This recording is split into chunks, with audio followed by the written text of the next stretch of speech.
Rocky ini bang, dia menganut paradigma kekacauan. Bangsa ini hanya selamat, hanya akan tumbuh kalau elitnya gugur dulu tuh. Dengan cara apa? Bunuh elitnya. Elit yang mana? Tahun berapa? Jadi abang bukan intelektual lagi, sudah jadi politisi.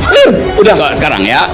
Apakah saya senang istana berantakan, elitnya bunuh-bunuhan? Senang, pasti itu. Saya lakukan itu. Oke. Abang kalau intelektual tidak lakukan itu. Kalau kemudian sekarang jadi abang akhirnya jadi politisi, bukan intelektual. Pernah menginjak karpet istana. Kalau nggak tahu pasti nggak kenal juga kadang-kadang bentuk karpetnya. Oke, yang saya Tahu nggak warnanya apa? betul. Warnanya merahnya beda nggak?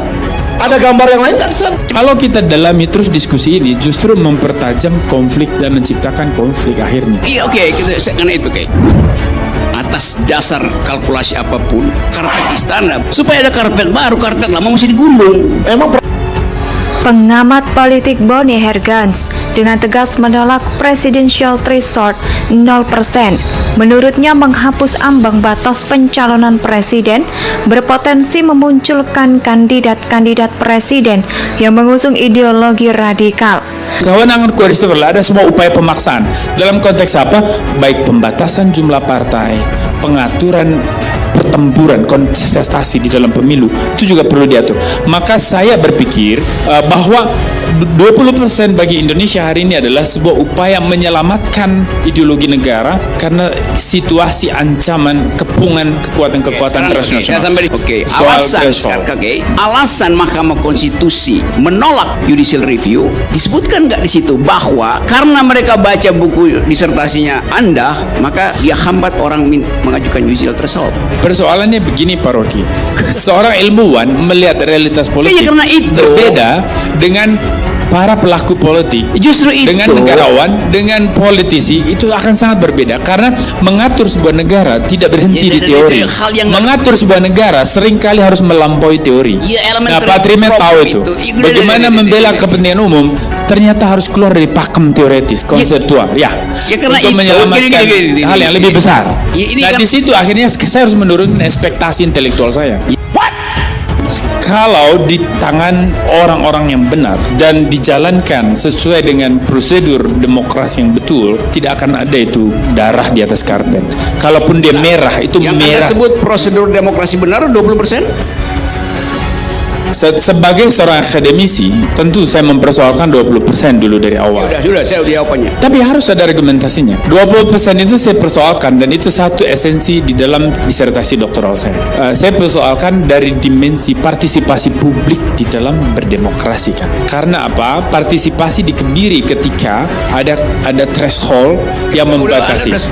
Nah, tetapi ada konteks, ada konteks partikular yang ini harus kita pertimbangkan dan sifatnya situasional, bahwa Indonesia hari ini menghadapi ancaman yang jauh lebih serius dari sekedar berdemokrasi secara berkualitas atau tidak. Ancaman yang serius itu adalah masuknya ideologi transnasional yang ingin menghancurkan Pancasila. Oleh karena itu perlu 20%? Oleh karena itu dalam situasi tertentu perlu 20%? Sebentar.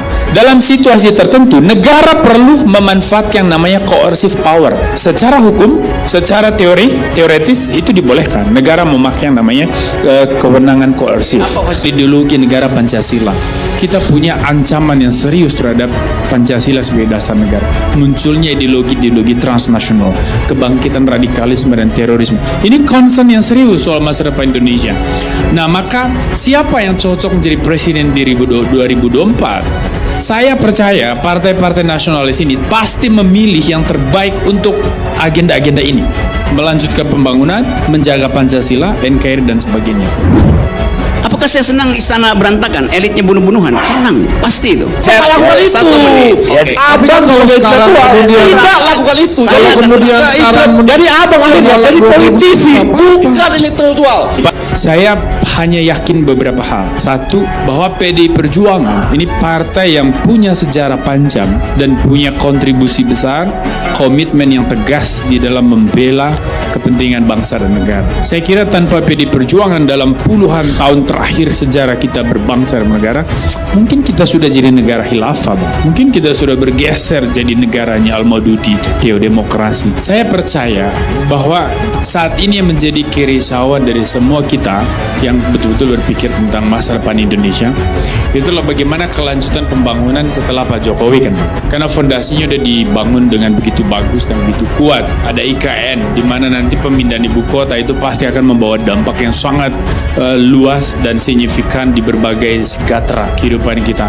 Nah, terus kemudian juga sukses Papua ya, pembangunan daerah-daerah pinggiran, terus kemudian juga fondasi ekonomi kita juga mulai menguat, dan ini bisa diprediksi ke depan Indonesia bisa jadi negara besar. Fondasi kita bernegara. Soal itu pengen Tambahin ini. komentar itu soal analogi tadi, biar nanti diskusinya makin lebih mendalam. Proses politik ini, kalau di tangan orang-orang yang benar dan dijalankan sesuai dengan prosedur demokrasi yang betul, tidak akan ada itu darah di atas karpet. Kalaupun dia merah, itu Yang Anda merah. sebut prosedur demokrasi benar 20%? Sebagai seorang akademisi, tentu saya mempersoalkan 20% dulu dari awal. Sudah, saya udah jawabannya. Tapi harus ada argumentasinya. 20% itu saya persoalkan, dan itu satu esensi di dalam disertasi doktoral saya. Saya persoalkan dari dimensi partisipasi publik di dalam berdemokrasi kan. Karena apa? Partisipasi dikebiri ketika ada threshold yang membatasi. Anda udah setuju. Saya cuma Nah, mau tetapi ada konfirmasi. Anda konteks, setuju ada nggak? konteks 20% itu dihilangkan. ada konteks partikular yang ini harus kita pertimbangkan dan sifatnya situasional, bahwa Indonesia hari ini menghadapi ancaman yang jauh lebih serius dari sekedar berdemokrasi secara berkualitas atau tidak. Ancaman Rocky ini Bang, dia menganut paradigma kekacauan. Bangsa ini hanya selamat, hanya akan tumbuh kalau elitnya gugur dulu. Dengan cara apa? Bunuh elitnya. Elit yang mana? Tahun berapa? Jadi abang bukan intelektual lagi, sudah jadi politisi. Udah. Sekarang ya. Kalau kita dalami terus diskusi ini, justru mempertajam konflik dan menciptakan konflik akhirnya. Iya, oke, karena itu kayak atas dasar kalkulasi apapun, karpet istana supaya ada karpet baru, karpet lama mesti digulung. Emang pernah menginjak karpet istana? Kalau nggak tahu pasti nggak kenal juga kadang-kadang bentuk karpetnya. Oke, yang saya Tahu lah warnanya apa? betul. Warnanya merahnya beda nggak? Ada gambar yang lain nggak di sana? Coba kita bayangkan 2024 nggak bakal terjadi karena akan berdarah-darah dari sekarang. Konflik itu udah sangat besar tadi. Framing itu, framing. Ya, Framing. Bang Rocky tadi ngomong pasti gitu arahnya. saya lagi bikin framing supaya itu terjadi nanti karena saya nggak yakin dia 2024. Saya Alasan Mahkamah Konstitusi menolak judicial review disebutkan nggak di situ bahwa karena mereka baca buku disertasinya Anda, maka dia hambat orang mengajukan judicial threshold.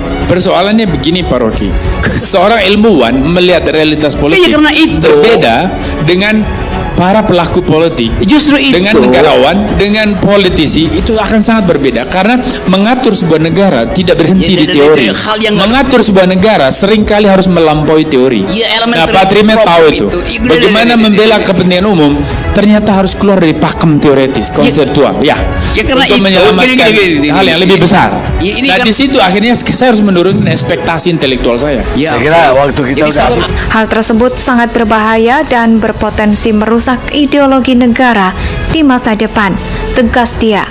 Bahkan dirinya juga menduga akan adanya ketidakstabilan di tanah air sebab penghapusan ambang batas presiden membuat pemilih punya banyak pilihan sehingga kebebasan menjadi optimal dalam menentukan pemimpin. Hal itu akan sangat mengganggu sekaligus mengancam demokrasi di Indonesia. Maka dari itu Boni Hergans menegaskan bahwa dirinya tidak setuju dengan presidential threshold 0%. Menilai PT 20% merupakan upaya untuk menghemat dana pemilu. Karena kalau 20%, peluang pemilu satu putaran sangat besar.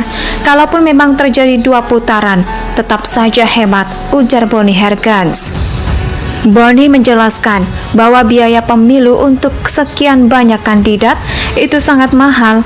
Oleh karena itu dirinya mengaku tidak setuju dengan pendapat ahli hukum tata negara Refli Harun yang menginginkan presidential threshold 0%. Meskipun hal tersebut dapat membuka pintu demokrasi. Namun menurutnya hal tersebut berpotensi membuat orang-orang yang memiliki tendensi mengubah dasar negara untuk menyalahkan diri. Sekali lagi konsentrasinya tidak hanya kepada demokrasi saja, akan tetapi bagaimana demokrasi ini menyelamatkan negara, tegasnya. Yang serius itu adalah masuknya ideologi transnasional yang ingin menghancurkan Pancasila. Oleh karena itu perlu Sebagai- 20%? Oleh karena itu dalam situasi tertentu, Perlu 20%? sebentar, dalam situasi tertentu negara perlu memanfaatkan yang namanya coercive power. Secara hukum, secara teoretis itu dibolehkan. Negara memakai yang namanya kewenangan koersif. Apa maksudnya? Kewenangan koersif adalah ada semua upaya pemaksaan. Dalam konteks apa? Baik pembatasan jumlah partai, pengaturan pertempuran kontestasi di dalam pemilu itu juga perlu diatur. Maka saya berpikir bahwa 20% bagi Indonesia hari ini adalah sebuah upaya menyelamatkan ideologi negara karena situasi ancaman kepungan kekuatan-kekuatan Sekarang, transnasional. saya sampai oke. Soal Alasan threshold. sekarang, oke.